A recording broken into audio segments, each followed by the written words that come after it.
Hello friends, स्वागत है आपका जेएमएस अकेडमी में। मेरा नाम सिद्धार्थ मरपाल। आज की कक्षा में हम पढ़ने वाले हैं प्रश्नावली 1.f का बहुविकल्पी दिया है, तो उसको हम समझ के करने वाले हैं। ठीक, तो दिया है धन पूर्णांक 6a + 5 से ठीक पहले आने वाला धन पूर्णांक होगा। हेलो फ्रेंड्स, स्वागत है आपका जेएमएस अकेडमी में। मैं सिद्धार्थ मरपाल। आज की कक्षा में पढ़ने वाले हैं प्रश्नावली 1.f का सवाल।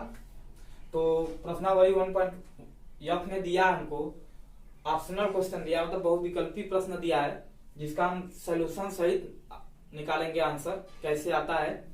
तो दिया पहला क्वेश्चन दिया है धन पूर्णांक 6a + 5 से ठीक पहले आने वाला धन पूर्णांक होगा। धन पूर्णांक और कैसा है 6a + 5, इसके पहले कैसा आएगा, जैसे यहां से चलेगा 6a + 1, 6a + 2, 6a + 3, 6a + 4, 6a + 5। इसके ठीक पहले का बोला है, ठीक पहले का बोला है ना, तो कौन सा ऑप्शन सही होगा? 6a + 4 कहाँ है? ऑप्शन नंबर दूसरा सही है। ठीक, और क्वेश्चन नंबर 2 दिया है अपरिमेय संख्या है। अपरिमेय संख्या वह होती है जिसका हम पूर्ण रूप से वर्गमूल न निकाल पाए। तो देखिए 22/7 p/q के रूप में परिमेय संख्या है। पाई के विषय में हम एक दिन बात किए थे, पिछली वीडियो में मैंने बात किया था कि पाई कैसी संख्या है? अपरिमेय संख्या है। ठीक, अपरिमेय संख्या हमको ज्ञात करना है, तो इसका ऑप्शन दूसरा सही हो जाएगा। ठीक, तीसरा क्वेश्चन दिया है संख्या 4 कड़ी में 3 है, मतलब संख्या 4 कड़ी में 3 क्या है? पूर्णांक है, परिमेय है, अपरिमेय है। तो हम जानते हैं जब कोई रूट में आ जाए, कड़ी में 3, कड़ी में 2, कड़ी में 5, कड़ी में 7, जिसका वर्गमूल न निकल पाए, वह कैसी होती है? अपरिमेय संख्या होती है। तो इसका ऑप्शन क्या हो गया? अपरिमेय संख्या। ठीक, निम्नलिखित में से परिमेय संख्या है, इनमें से मतलब 4 ऑप्शन दिया है, परिमेय संख्या है। और जैसे 5 निकल जाएगा कड़ी से? नहीं निकलेगा। 1 निकल जाएगा। 1 को क्या लिख सकते हैं हम? कड़ी में 1 × 1, 2 बार हो गया, 1 निकल जाएगा। तो परिमेय संख्या कौन सी हो गई? कड़ी में 1। और इसका एलसीएम लेंगे तो 9 × 9 = 4, 13/9। 13 कड़ी से नहीं निकल पाएगा, यह अपरिमेय संख्या है। और यह क्या है? इसका भी अपरिमेय संख्या, क्योंकि इसका निकल नहीं पाएगा। यही 25 रहता तो निकल जाता, 25 रहता तो निकल जाता, लेकिन यह कैसी संख्या है? अपरिमेय संख्या है। तो क्वेश्चन नंबर 5, निम्नलिखित में से परिमेय संख्या है। परिमेय संख्या 2 रूप में होते हैं, एक शांत होता है, एक आवर्ती अशांत होता है। तो देखिए शांत 2.7324164 और डैश डैश डैश, मतलब चलता ही जा रहा है, भाग खत्म नहीं हो रहा है, तो वह कैसी संख्या होगी? अपरिमेय संख्या होगी। और रूट में 7 दे दिया, कैसी संख्या है? अपरिमेय। और ये देखिए तीसरा ऑप्शन 2.7373773, ये मतलब 7373 क्या हो रहा है? रिपीट हो रहा है, मतलब इसके बाद भी 737373 आता जाएगा, तो ये कैसी संख्या होगी? आवर्ती अशांत। आवर्ती अशांत को क्या बोलते हैं?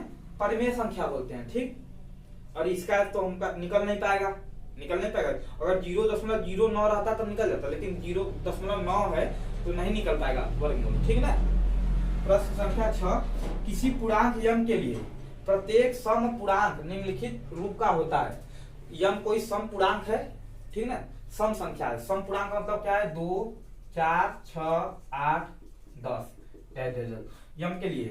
यम के लिए प्रत्येक सम पूर्णांक निम्नलिखित रूप का होता है। देखिए यम मतलब पूर्णांक दिया है। ठीक, पूर्णांक में 1, 2, 3, 4 भी आएंगे, 1, 2, 3, 4, 5, 6 डैश। अब यम में 1 रखेंगे, क्या है? यम एक सम संख्या है? नहीं है। 3 रख देंगे, सम संख्या है? नहीं है। ये ऑप्शन मेरा गलत हो गया। अब किसी संख्या में यम में 3 रखेंगे, 2 रख दें, 2 + 1 3 हो जाएगा? नहीं होगा। ठीक है, सम निकालना है। और किसी संख्या में देखिए यम का मान कुछ भी रखो, 1 रखेंगे 2, सम संख्या है। यम का मान 2 रखेंगे, 2 दूना 4 हो जाएगा, सम। 3 रखेंगे, 3 दूना 6 हो जाएगा, सम। 4 रखेंगे, 4 दूना 8, ठीक ना, रखते जाएंगे और ये क्या होगा? सम के लिए यही सही है ऑप्शन। ठीक, क्वेश्चन नंबर 6 का तीसरा। ठीक ना। और 2m + 1 नहीं होगा, ये सम के लिए तो नहीं होगा। ठीक, तो चलते हैं नेक्स्ट क्वेश्चन, क्वेश्चन नंबर 7। तो किसी q पूर्णांक के लिए पूर्णांक q के लिए, यहां पर दिया है q के लिए प्रत्येक विषम पूर्णांक निम्नलिखित रूप का होता है। इसमें सम पूछा था, इसमें विषम पूछा है। विषम के लिए कौन सा होगा? देखिए यहाँ पर पूर्णांक का मान कितना होता है? 1 2 3 4 प्लस माइनस होता है, डैश डैश चलता है। 1 का मान रखेंगे q में, और यहाँ पर अगर 2 रखेंगे तो सम हो जाएगा, विषम तो होगा नहीं, तो ये ऑप्शन गलत। और यम का मान अगर हम यहाँ पर रख दे 3, क्यू का मान हम क्या रख दे 3, तो 3 1 4, यह भी सम हो जाएगा। ठीक, और इसमें 1 2 3 रखेंगे, सम ही आएगा, तो यह भी सम हो गया। तो ऑप्शन नंबर चौथा सही है। अब इसमें रख का मान देख, 1 रखेंगे 2 1 3, विषम आया। 2 रखेंगे क्यू बराबर, तो 2 दूनी 4 1 5, विषम आया।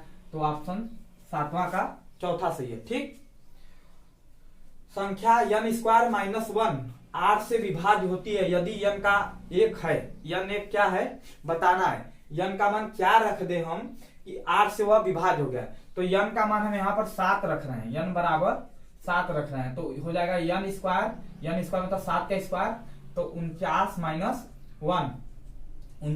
1 जो 48 होगा, और 8 से भाग देंगे तो वह कट जाएगा। तो n का मान क्या रखे?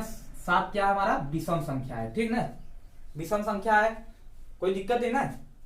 ठीक, यदि 65 और 117 के एचसीएफ को 65m माइनस 117 के रूप में व्यक्त किया जाए सके तो m का मान निकालना है। इस तरह का क्वेश्चन मैंने पिछले वीडियो में बनाया है।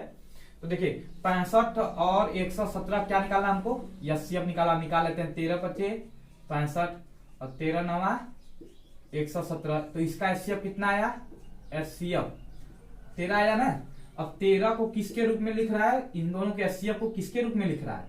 65m minus 117। देखिए इधर आएगा 117 प्लस हो जाएगा, और 13 प्लस 117 बराबर 65m। ठीक ना, 65m हो जाएगा, और ये हो जाएगा 130, और इंटू में इधर आएगा तो भाग में जाएगा 65 बराबर m, तो 65 दूना 130, m बराबर 2, m का मान 2। ठीक है ना, m का मान पूछा तो m का मान कितना आया? 2 आया। इसका हल इधर है, समझ में आया? ठीक ना।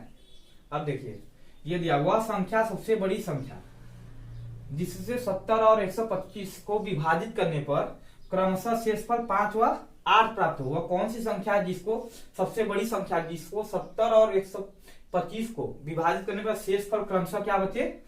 5 व 8। तो देखिए 70 दिया है, 70 में से 5 घटा दे तो कितना बचेगा? 65। इसके साथ इसको, इसके साथ इसको, तो 125 माइनस 8 बराबर कितना बचेगा? 117। इन दोनों का आप क्या निकाल लेंगे? हम एचसीएफ निकालेंगे, तो इसका एचसीएफ कितना होता है? 65 का। देखिए 65 का अभाज्य गुणन 13 गुणे 5, और 117 का 13 गुणे 9, तो क्या हुआ एचसीएफ? एचसीएफ क्या होगा? 13 होगा कि नहीं होगा? तो इसमें सबसे बड़ी संख्या कौन सी है? जो 70 और 125 को विभाजित करने पर शेषफल क्रमशः क्या बचेगा? 5 बचेगा और 8 बचेगा। आप भाग देकर देख लीजिए। तो क्वेश्चन नंबर 10 का पहला ऑप्शन सही है। ठीक, तो मिलते हैं नेक्स्ट क्वेश्चन, क्वेश्चन नंबर 11। तो क्वेश्चन नंबर 11 हमको दिया है, यदि दो क्रमागत दो धनात्मक पूर्णांकों a और b को a बराबर x क्यूब वाई स्क्वायर और b बराबर x वाई क्यूब के रूप में व्यक्त किया जाए, जहां x और y क्या है? अभाज्य संख्या हो, तो एचसीएफ a और b का ज्ञात कीजिए। तो a का मान हमको दिखो दो, यहाँ पर देखो a बराबर हम क्या लिख सकते हैं? x गुणे x और y गुणे y। a बराबर यही दिया है, और b बराबर क्या दिया है? x गुणे y गुणे y। और एचसीएफ निकालना है, एचसीएफ निकालना है a और b का। देखिए जो मिलेगा, ये मिला और हमारा ये एक मिला और ये एक मिला, तो क्या मिला? x गुणे y मिलाकर क्या हो गया? x y square. इस वाले ऑप्शन में कौन सा सही? तो ऑप्शन नंबर दूसरा सही है हमारा। और सेम इसी प्रकार यह भी क्वेश्चन है, यदि दो धनात्मक पूर्णांकों p और q को p बराबर ab स्क्वायर और q बराबर a क्यूब b के रूप में व्यक्त किया जा सकता है, जहां a और b अभाज्य संख्या है, तो एलसीएम ज्ञात करें। एलसीएम पूछा है यहाँ पर। एलसीएम का नियम क्या होता है? p बराबर हम क्या लिखेंगे? a गुणे b, अरे b स्क्वायर को b गुणे b लिख दिए, और q को क्या लिखेंगे? a गुणे a गुणे b। अब एलसीएम ज्ञात करना है, एलसीएम का नियम क्या कहता है, जो मिले उसको एक बार, जो ना मिले उसको पूरी बार लिखा जाए, मतलब उसको भी लिखा जाए। तो देखो ए एक बार मिला और एक बी मिला, और क्या नहीं मिला है, एक बी नहीं मिला है, तो बी भी लिख दिए, और दो ठे ए, तो क्या होगा, ए में ए क्यूब हो जाएगा, ए क्यूब बी स्क्वायर। तो ऑप्शन नंबर कौन सा है, तीसरा वाला सही है, ए क्यूब बी स्क्वायर, ठीक ना, समझ आया ना। अब क्वेश्चन नंबर 13 दिया है, एक शून्येतर परिमेय संख्या और एक अपरिमेय संख्या का गुणनफल सदैव क्या होता है। अच्छा ये देखिए, शून्येतर परिमेय संख्या क्या होती है, शून्येतर परिमेय संख्या क्या होती है, तो परिमेय संख्या सभी पूर्णांक संख्या के बराबर होती है, यही ना। तो शून्येतर बोला है, देखिए +1 +2 +3 +4 +5 सबके आगे प्लस है, ठीक ना, ऐसे ही चलता जाएगा। और इधर -1 -2 -3 -4 -5, और ये भी क्या होगा, चलता जाएगा। शून्योत्तर मतलब शून्य को छोड़कर किसी अपरिमेय संख्या में इसका गुणा करेंगे, जैसे 2 को ले लेते हैं, 2 में अपरिमेय संख्या 3 है, गुणा करेंगे तो क्या आएगा, यह भी अपरिमेय संख्या ही होगी। और यहाँ पर -3 ले रहे हैं, -3 में कड़ी में 5 का गुणा कर दे, कड़ी में 5 क्या है, अपरिमेय संख्या बोला है। देखिए शून्योत्तर परिमेय संख्या और एक अपरिमेय संख्या, परिमेय संख्या और अपरिमेय संख्या का गुणा किया जाए तो क्या गुणनफल क्या होगा, यही हम -3 कड़ी में 5 हमेशा क्या होगा, सदैव क्या होगा, अपरिमेय संख्या होगा, सदैव क्या होगा, अपरिमेय संख्या होगा, ठीक ना। तो क्वेश्चन नंबर 14 हमको दिया है, 1 से 10 तक की संख्याओं ब्रैकेट में दोनों सम्मिलित है में से सभी संख्याओं के विभाज्य न्यूनतम संख्या है। 1 से 10 तक का न्यूनतम विभाज्य संख्या ज्ञात करना है कि मतलब कौन सी संख्या से विभाज्य हो जाएगा। तो 1 से 10 तक का हम क्या निकाल दें, एलसीएम निकाल दें।